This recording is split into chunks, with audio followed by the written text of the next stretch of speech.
નમસ્કાર ખેડૂત મિત્રો, મહેશ રાજપુરિયા યુટ્યુબ ચેનલ ઉપર તમારું હાર્દિક સ્વાગત છે।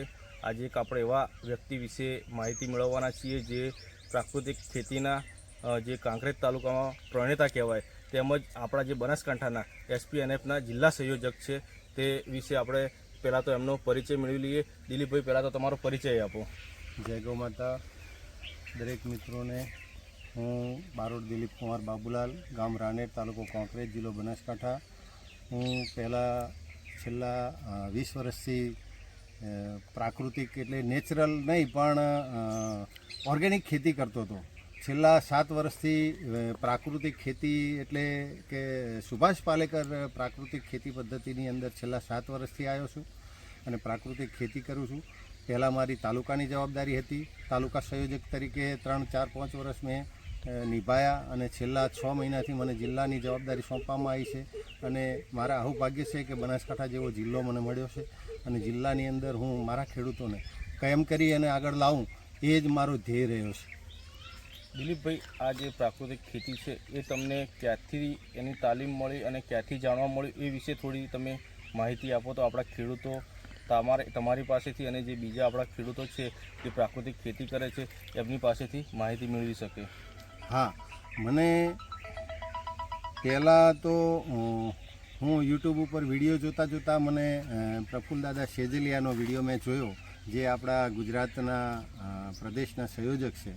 એમનો વિડીયો જોઈ અને એમનો ફોન નંબર મને મળ્યો, તો એમનો ફોન નંબર મળ્યો એટલે મેં દાદાને ફોન કર્યો અને દાદાએ મને કીધું કે ભાઈ તમારી જિલ્લાની જવાબદારી ભીખાભાઈ ભુટકા સંભાળે છે। તો કીધું દાદા મારી જોડે નંબર નથી તો મને નંબર આપો। તો દાદાએ મને નંબર આપ્યો અને મેં ભીખાભાઈને ફોન કર્યો તો ભીખાભાઈએ મને તાત્કાલિક કે બીજા દિવસે મિટિંગ હતી આત્માની ઓફિસે તો મને બોલાયો અને કે તમે આવી જાઓ। ત્યારે પછી હું ત્યાં મિટિંગમાં ગયો। એના પછી તો મેં ઘણી બધી સુભાષ પાલેકરજીની મિટિંગો કરી છે અને બીજી પણ તાલીમો કરી છે અને આજે હું જિલ્લાના સંયોજક તરીકે જવાબદારી નિભાવી રહ્યો છું। તો જે તમે આ પ્રાકૃતિક ખેતી કરી રહ્યા છો તો અમુક ખેડૂતોને એવું છે કે પ્રાકૃતિક ખેતી અને જૈવિક ખેતીમાં અને પ્રાકૃતિક ખેતીમાં શું ફરક છે એ વિશે પણ થોડી માહિતી આપો તો આપણા જે ખેડૂતો છે એ કન્ફ્યુઝ થયેલા છે કે પ્રાકૃતિક ખેતી કરવી કે જૈવિક કરવી, તો એ વિશે પણ થોડી તમે માહિતી આપો એમ। હા, જય ગૌ માતા।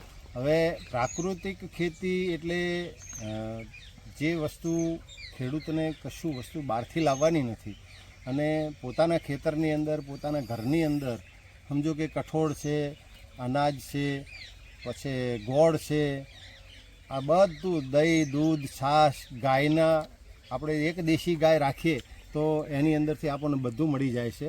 એને આપણે કોઈ પણ વનસ્પતિ છે એની દવાઓ બને છે, બરાબર? એનાથી આપણે ખેતી કરીએ એને પ્રાકૃતિક ખેતી કહીએ છીએ। જ્યારે જૈવિક ખેતીની અંદર કોઈ પણ જે આપણે બેક્ટેરિયા સમજો કે બહારથી લાવવાના થાય, પૈસા ખર્ચી અને લાવવાના થાય। એટલે અમારા પ્રફુલ્લદાદા અને એવું કહે છે કે ભાઈ રાસાયણિક અને જૈવિક એ બે માસ્યી ભય છે।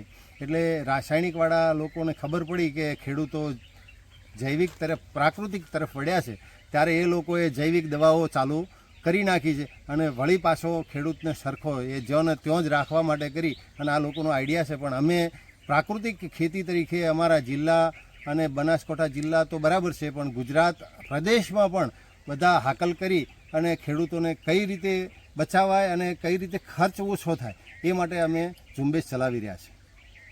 દિલીપભાઈ, આ જે પ્રાકૃતિક ખેતી છે બરાબર, કયા ટાઈમે કરવી અને એની અંદર આપણા જે કન્ટેન્ટ છે જીવામૃત, ઘન જીવામૃત, બીજામૃત એ બધું આપણા ખેડૂતો લગભગ હવે બનાસકાંઠામાં મોસ્ટ ઓફ બધા વાપરતા થયા છે, તો એ વિશે પણ તમે થોડી ટૂંકમાં માહિતી આપો તો એ પણ થોડું જ્યારે તમે ખેડૂત તરીકે અને જિલ્લાના એક સંયોજક તરીકે કહેશો તો એ પણ થોડું વધારે ભાર પડે। મારી ગેરંટી છે કે 1% રાસાયણિક જેટલું ઉત્પાદન તમને મળે છે એટલું ને એટલું પહેલાં જ વર્ષે તમને પ્રાકૃતિકમાંથી મળશે અને જીવામૃત, ઘન જીવામૃત, બીજામૃત આ તો બધું બધા ખેડૂતોને લગભગ ખબર છે કે પ્રાકૃતિકમાં જીવામૃત કઈ રીતે બને।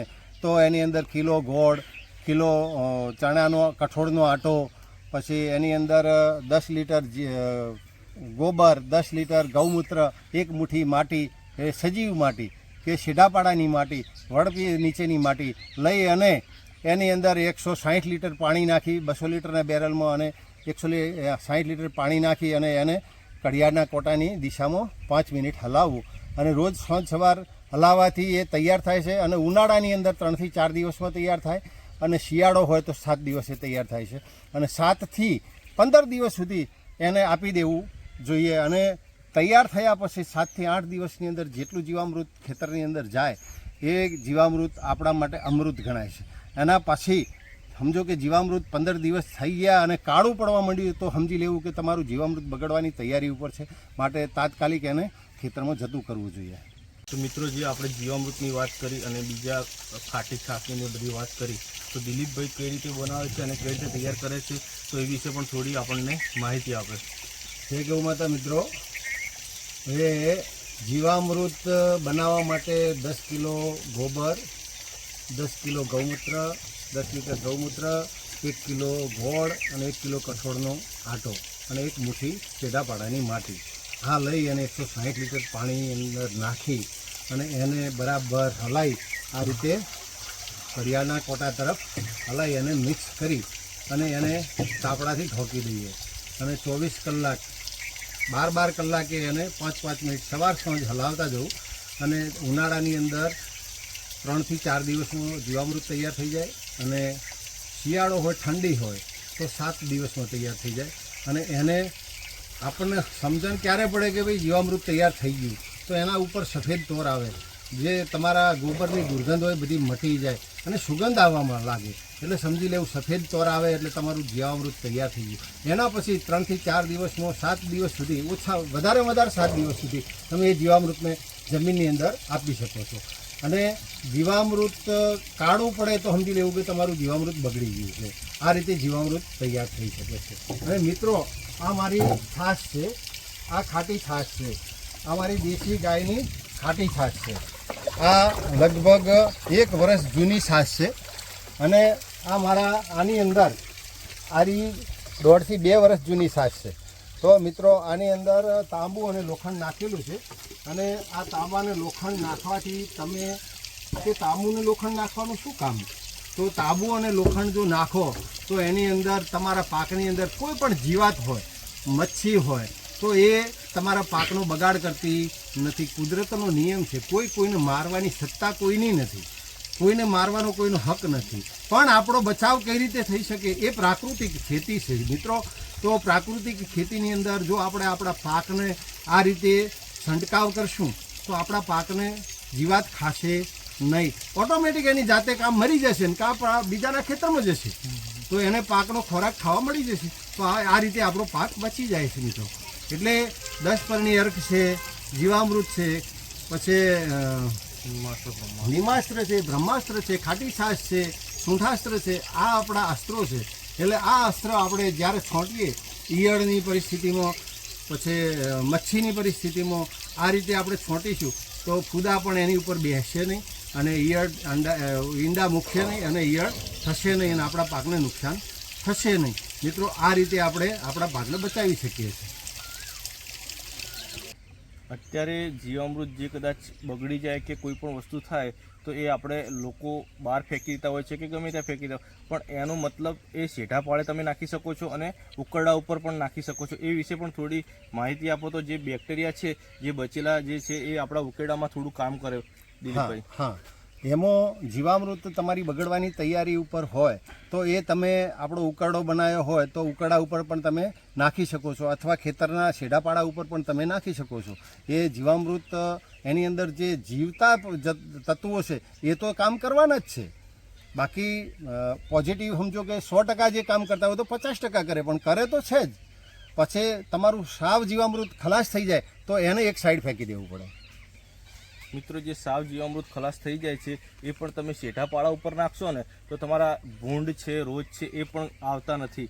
એ પણ થોડી તમે દિલીપભાઈ એ વિશે થોડી માહિતી આપો. હા, એમાં તમે જીવામૃત કદાચ બગડી જાય અને શેઢાપાડા ઉપર નાખો તો એની દુર્ગંધથી ભૂંડ છે, રોજ છે એ પણ થોડા દૂર ભાગે છે. અને બીજો તો અતિ ઉત્તમ રોજ ભૂંડ માટેનો તો ઉપાય છે મિત્રો કે ખાટી છાશ 4, 6, 12 મહિનાની તમારી પડી હોય અને તમે શેઢે ઉપર નાખી દો તો તમારા ભૂંડ પણ આવતા નથી અને રોજ પણ નથી આવતા. અને જો એનો છંટકાવ કદાચ આપણે કોઈ પણ પાક ઉપર કરીએ તો પણ એને રોજ કે ભૂંડ ખાતું નથી.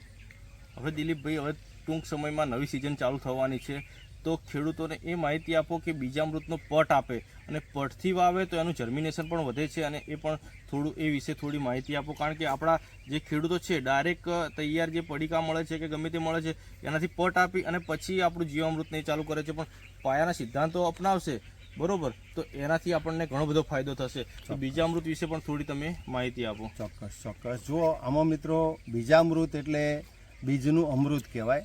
આપણે જ્યારે બીજ વાવતા હોઈએ ત્યારે ઝેરી દવાનો પટ આપીએ છીએ, એની જગ્યાએ આપણે બીજામૃતનો પટ આપવાનો છે. બીજામૃત એટલે શું? તો બીજામૃત એટલે 2 કિલો ગાયનું ગોબર, 5 લીટર ગાયનું ગૌમૂત્ર, એની અંદર શેઢાપાડાની માટી અને એની અંદર 50 ગ્રામ ચૂનો. આ 100 કિલોનું માપ છે. એની અંદર થોડું પાણી નાખી અને એને 100 કિલો બિયારણમાં તમે ચલાવી શકો છો. પછી સમજો કે તમારે મગફળીની અંદર પટ આપવો છે, તો મગફળીની અંદર કદાચ એ બીજામૃતને ગરણાથી ગાળી અને એના પંપમાં નાખી અને પંપથી સ્પ્રે મારી અને બરાબર આમ હલાવી નાખવાની. કેમ કે બીજામૃતનો વધારે પટ આપશો તો મગફળીનું ફોતરું ખુલી જશે, અને ખુલી જશે તો બિયારણ ઉગશે નહીં. એટલા માટે મગફળીમાં આ આપણા ખેડૂતોએ ખાસ ધ્યાન રાખવા જેવી વાત છે. તો હવે બીજામૃતની અને જીવામૃતની વાત થઈ ગઈ છે, તો ઘણા હજી મિત્રોને નિંદામણના પ્રશ્નો ઘણા બધા હોય છે. તો નિંદામણ જે આપણે જે કરીએ છીએ બરાબર, તો નિંદામણ આપણા માટે એક વરદાન રૂપ સાબિત થાય છે કે નિંદામણ આપણે જ્યારે મગફળી હોય છે કે કોઈ પણ પાકની અંદર થાય છે તો આપણે એને ઉખાડી અને એની અંદર દાબી દઈએ છીએ. તો એ વિશે પણ થોડી માહિતી આપો. તો આપણા ખેડૂતો જે છે નિંદામણ માટે મોઘીદાટ દવાઓ લાવે છે અને છોડને પાછો પાડે છે, કારણ કે જે છોડ ઉપર દવા છંટકાય છે એ છોડ અઠવાડિયે કે 10 દિવસ લેટ તૈયાર થાય છે, કારણ કે એની જે ઉગવાની અથવા જે શક્તિ હોય છે બધી ત્યાં સ્થગિત થઈ જાય છે. તો એ વિશે પણ થોડી તમે માહિતી આપો. જુઓ મિત્રો, આમાં આપણે કુદરતનો નિયમ છે કે જમીન ખુલ્લી પડી હોય તો પણ ઘાસ ઉગી જાય છે, બરાબર છે. તો કુદરતે શક્તિ તો આપી જ છે જમીન માતાને, ધરતી માતાને એટલી બધી શક્તિ આપેલી છે કે તમારું ધોન જ્યાં આછું હશે ત્યાં પણ ગમે તે ઉગારો તો ઉગવાનો જ છે. માટે તમારું ધોન એવું રાખો કે જો છોયડો પડી જાય અને જમીન ખુલ્લી રહે નહીં, તો મિત્રો એનાથી એકદમ તમારો નિંદામણનો પ્રશ્ન હલ થઈ જાય. અને બીજું કે કદાચ આપણે પ્રાકૃતિક ખેતી કરતા હોઈશું તો એને પહેરવાનો આગ્રહ રાખવો જોઈએ, અને કોઈ પણ ધોન અનાજ પહેરીશું તો એને ખરપી હળી શકશું એટલે એમાં જમીનનું બીજું આચ્છાદન થઈ જશે. આમ તો જમીનને કોઈ દિવસ ખેડવી નહીં, એક પ્રાકૃતિકનો નિયમ છે. તો પ્રાકૃતિકની અંદર બાજરી હંગદા હાથે કઠોળ કરીએ તો એક દળ હાથે દ્વિદળ કરીએ તો એક ઉપરથી નાઇટ્રોજન ખેંચી અને બાજરીને પૂરો કરશે. તો એના માટે કરીને આપણે કોઈ નાઇટ્રોજન કે કોઈ ફોસ્ફરસ કે કોઈ ખાતર ડીએપી યુરિયા આપવાની જરૂર રહેતી નથી, અને કોઈ દવાનો છંટકાવ પણ કરવાની જરૂર રહેતી નથી. જમીન માતા ઢંકાઈ જાય છે. બાળક આપણું જ્યારે જન્મે છે તો એને તરત જ આપણે ઉપર કેવું કપડું નાખીએ છીએ. તો આ ધરતી માતા છે, ધરતી માતાને કેમ ખુલ્લી રખાય? તો એના માટે કરી અને આપણે ધરતી માતાને ખુલ્લી ના રાખીએ તો ઉગારાનો પ્રશ્ન હલ થઈ શકે. દિલીપભાઈ, પ્રાકૃતિક ખેતીમાં જે આપણા 5 આયામો છે એ આપણે કરીએ તો ખરેખર ઉત્પાદન આપણું સારું મળે છે, બરાબર? એવું બધા જ કહે છે અને ખરેખર આ વસ્તુ શક્ય છે. જે પહેલાં આપણે 50 મણથી 60 મણ ઘઉં લેતા હતા 70 મણ સુધી, તો એ પણ અત્યારે પોકવા જઈ રહ્યું છે. અને જે રાસાયણિકમાં કરીએ છીએ તો 50 મણથી અંદર રહે છે. તો એ પણ થોડું માહિતી આપો તો આપણા ખેડૂતો થોડું પ્રાકૃતિકના 5 આયામો પૂરા કરે અને એક જ વસ્તુ જીવામૃત પકડીને રાખતા બીજા પણ આયામો સાથે ચાલુ રાખે. 100% મહેશભાઈ, કાલે અમારે ડીસા ઓફિસે, આત્માની ઓફિસે જવાનું થયું. ત્યાંથી રિટર્ન આવતો હતો અને મને યાદ આવ્યું કે ડીસા તાલુકાના સહસંયોજક તેજાભાઈ પ્રજાપતિ છે, તો ચાલો આજે એમની મુલાકાત લેવી છે. તો એમણે 1 વીઘાની અંદર બાજરી કરી હતી, 1 જ વીઘો બાજરી હતી અને એમણે 47 મણ બાજરી લીધી. એ પ્રાકૃતિકની અંદર કોઈ રાસાયણિક યુરિયા ડીએપી કશું જ આપ્યું નહોતું, બરાબર? અને એમણે 45 મણ બાજરી લીધી અને અડધા વીઘામાંથી ઘઉં એમણે 25 મણ લીધા. તો આ એક પ્રાકૃતિકનો નિયમ છે, એને કશું આપવાની જરૂર નથી. તમે પ્રાકૃતિક જુઓ, તમે જીવામૃત, ઘન જીવામૃત, બીજામૃત, આચ્છાદન આ બધું તમે કરો એટલે કશું બીજું કરવાની કંઈ જરૂર રહેતી નથી. એ કુદરતનો નિયમ છે. આપણે જંગલની અંદર કહીએ, અહીંયા આપણે ખેતરની અંદર કંઈ ખેડીએ અને યુરિયા આલીએ ડીએપી આલીએ, પણ 98.5% તો એ કુદરતી હવા અને જમીનમાંથી એ લે છે.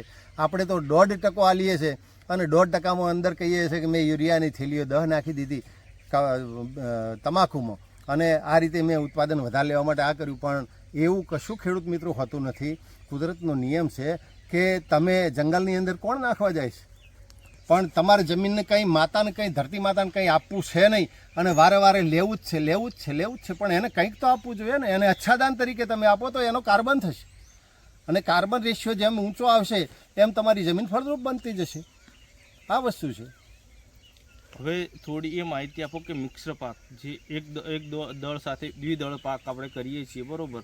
અત્યારે ઘણા બધા ખેડૂતો છે કે જે મગફળીની અંદર મરચાં વાવે છે, કે કઠોળની આ સાથે આપણે જેમ કહ્યું કે ચણાની સાથે ઘઉંની સાથે ચણા વાવે છે, તો એકબીજાનો પૂરક જે ખોરાક મળવો જોઈએ એ મળી રહે છે, બરાબર. તો એના વિશે થોડી તમે માહિતી આપો એમ. હા, જો મિત્રો, એક દળ એ પરોપકારી છે, એને બીજા ઉપર ભરોસો રાખવો પડે છે, એ જાતે લઈ શકતું નથી. એના માટે દ્વિદળ જોડે વાયેલું હોય તો એ સૂર્યપ્રકાશમાંથી એના તત્વો નાઇટ્રોજન ખેંચી અને એના મૂળની અંદર આપે છે અને એ એક દળ એનો ખોરાક લે છે અને એ રીતે એક દળ તૈયાર થઈ જાય છે. એટલા માટે એક દળ અને દ્વિદળ જો ભેગા વાઈએ અને વર્ષો પહેલાં 40-50 વર્ષ પહેલાં આપણા ઘડિયા એ જ કરતા હતા. હાથ ધોન ભેગા વાવતા હતા અને આનંદ કરતા હતા. અત્યારે 3 સિઝનો વાવીએ છે તો પણ ખેડૂત સુખી નથી કે બેંક તો મારી તૂટે જ છે. એટલા માટે આપણે ખેડૂતોની મારી એવી અરજ છે કે એક દળ સાથે દ્વિદળ કરો તો તમારો યુરિયા DAPનો રેશિયો ઘટશે. દિલીપભાઈ, આપણે જે મોડલ ફાર્મની અત્યારે ઘણી બધી ચર્ચાઓ થઈ રહી છે, બરાબર.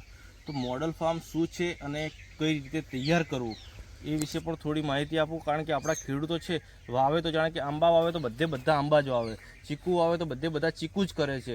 તો એ વિશે થોડી મોડલ ફાર્મ શું છે અને એ કઈ રીતે તૈયાર કરવું એના વિશે થોડી માહિતી આપો. મિત્રો, મોડલ ફાર્મ એટલે શું, મોડલ ફાર્મ શા માટે, તો સુભાષ પાલેકરજીની પદ્ધતિમાં કહું તો મોડલ ફાર્મ એટલે ATM આપણું કહેવાય કે રોજે રોજ આપણને આવક આપે, બરાબર છે. તો એવા ફળ પાક આપણે વાવીએ કે 10-20 ફૂટના ગાળે ફળ પાક વાયેલા હોય તો એ 2-3 વર્ષે તૈયાર થાય. એની વચ્ચે આપણે શાકભાજી વાવ્યું હોય તો 1-4 મહિને તૈયાર થઈ જાય. એની સાથે પપૈયા વાયા હોય તો 6-8 મહિને તૈયાર થઈ જાય. આંબા વાયા હોય તો 6-12 મહિને 2 વર્ષે તૈયાર થઈ જાય. તો આ રીતે રોજે રોજની આવક આપણી ચાલુ રહે, એને આપણે મોડલ ફાર્મ કહીએ છીએ. એ કઈ રીતે તૈયાર થાય અને કયો સમયગાળો સારો એ પણ થોડી માહિતી આપો. હા મિત્રો, હવે મોડલ ફાર્મની વાત કરીએ કે કયો સમયગાળો સારો, તો જૂન મહિનો અત્યારે ચાલી રહ્યો છે. આજે લગભગ 9 તારીખ છે કે 8 તારીખ છે, 8/6/2024 તારીખ છે.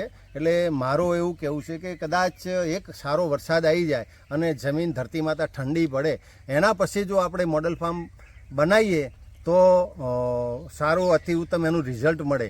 તો એમાં શું છે કે ઘણા બધાને એવી તકલીફો આવે છે કે ભાઈ મારા છોડ જતા રહેશે પણ ગરમીના કારણે જાય છે.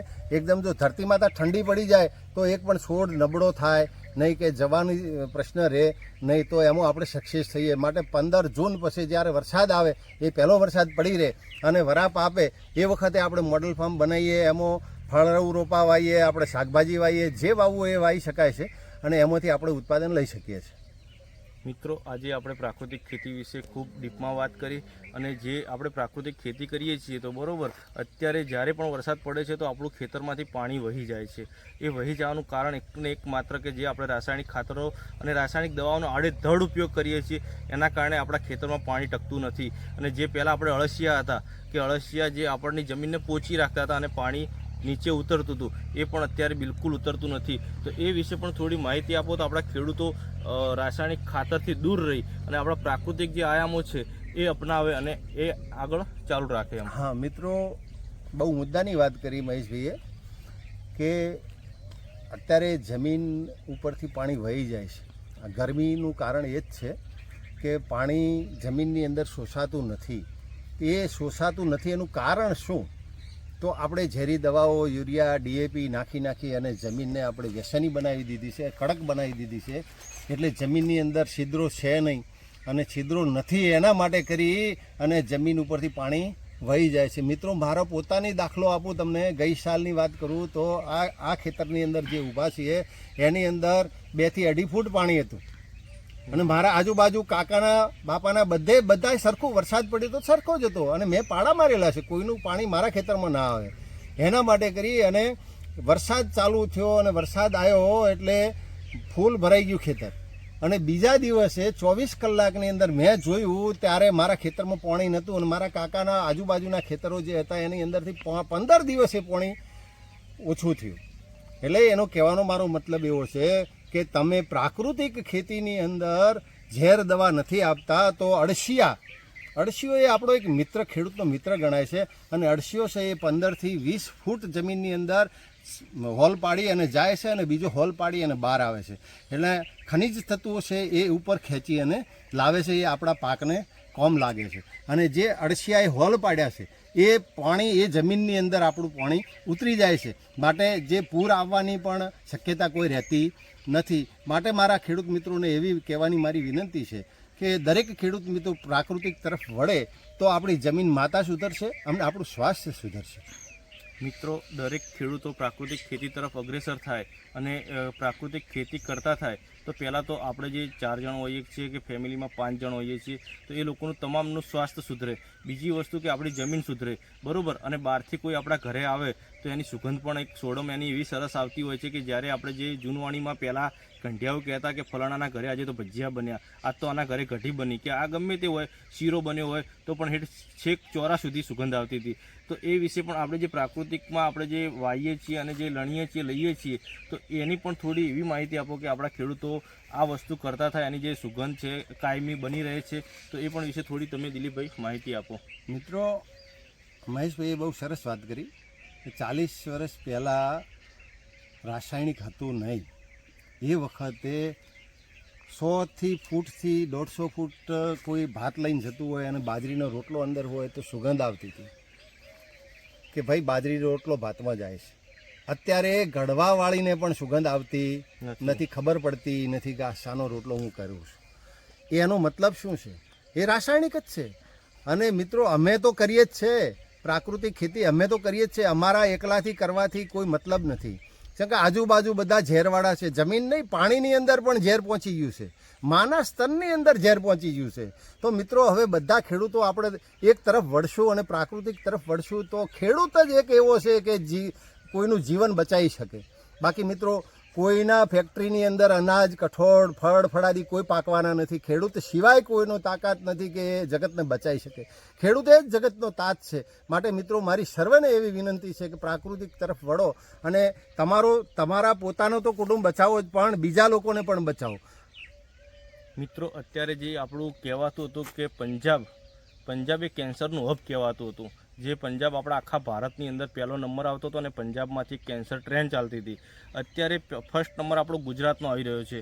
એના પાછળ ક્યાંક ને ક્યાંક રાસાયણિક દવાઓ અને રાસાયણિક ખાતરો જવાબદાર છે. તો એ વિશે પણ થોડી તમે માહિતી આપો, કારણ કે આપણું જે અત્યારનું જે છે, આપણી 5 જણની ફેમિલી હોય તો એકને ડાયાબિટીસ હોય છે, એકને શ્વાસની તકલીફ હોય છે, અલગ અલગ તકલીફો હોય છે. એ તકલીફો કઈ રીતે નિવારી શકાય, તો એના વિશે પણ થોડી આ કેન્સર અને આ 2 વસ્તુ વિશે થોડી માહિતી આપો. હા મિત્રો, મહેશભાઈ બહુ સરસ વાત કરી કે ભટિંડાથી એક ટ્રેન ચાલતી હતી, કેન્સર ટ્રેન. રાજસ્થાનમાં જયપુર જતી હતી, કંઈ ઉદયપુર કે જયપુર ક્યાંક, બરાબર. એને સ્પેશિયલ એને કેન્સર ટ્રેન જ કહેતા હતા.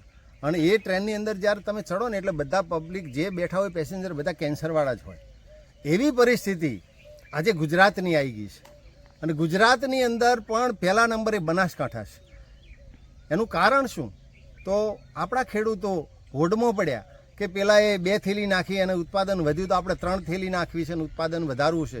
એટલે મિત્રો, એની હોડમાં આપણે વિચાર્યું નહીં કે આપણી પરિસ્થિતિ શું થશે, આપણા બાળકોનું શું થશે, આપણા પરિવારનું શું થશે, આપણા ખવડાવવાવાળા જેને આપણે જગતનો તાત કહીએ છીએ, આપણે ખેડૂત કોકને ઝેર આપીએ એ વ્યાજબી વસ્તુ નથી. મિત્રો, કોઈ ખાવાવાળો એવું નથી કહેતો કે તમે મને ઝેર નાખીને આપો. આપણે પોતાના સ્વાર્થ માટે બધું કરી રહ્યા છે. માટે મારી ખેડૂતોને એવી વિનંતી છે કે ભલે તમને ના પોસાય તો 5 પૈસા વધારે લઈ લો, પણ કોઈને ઝેર નાખીને ના આપીએ. મિત્રો, દિલીપભાઈનું આ પ્રસંગે એટલું જ કહેવું છે કે આપણે પ્રાકૃતિક ખેતી કરતા થઈએ અને વધુ તો ના કરી શકો તો કાંઈ નહીં, પણ પોતાના જે આપણે ફેમિલી મેમ્બર્સ છે એટલા જણા માટેનું તો એટલા પૂરતું તો કરો જ.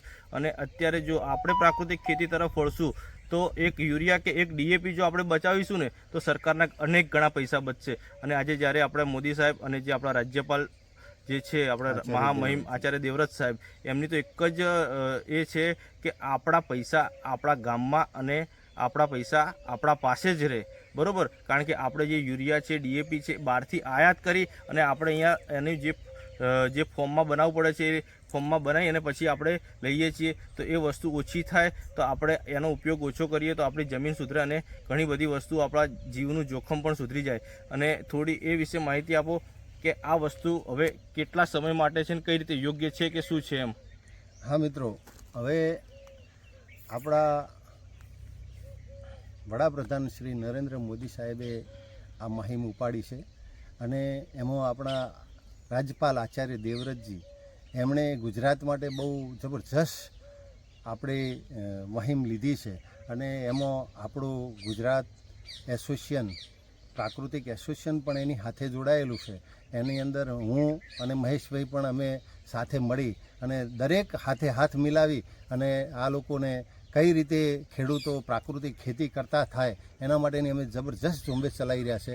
અને ખેડૂત મિત્રો, દરેકને મારી એવી વિનંતી છે કે તમે બચાવશો તો જ જગત બચશે, બાકી કોઈ તમને બચાવવાવાળું નથી.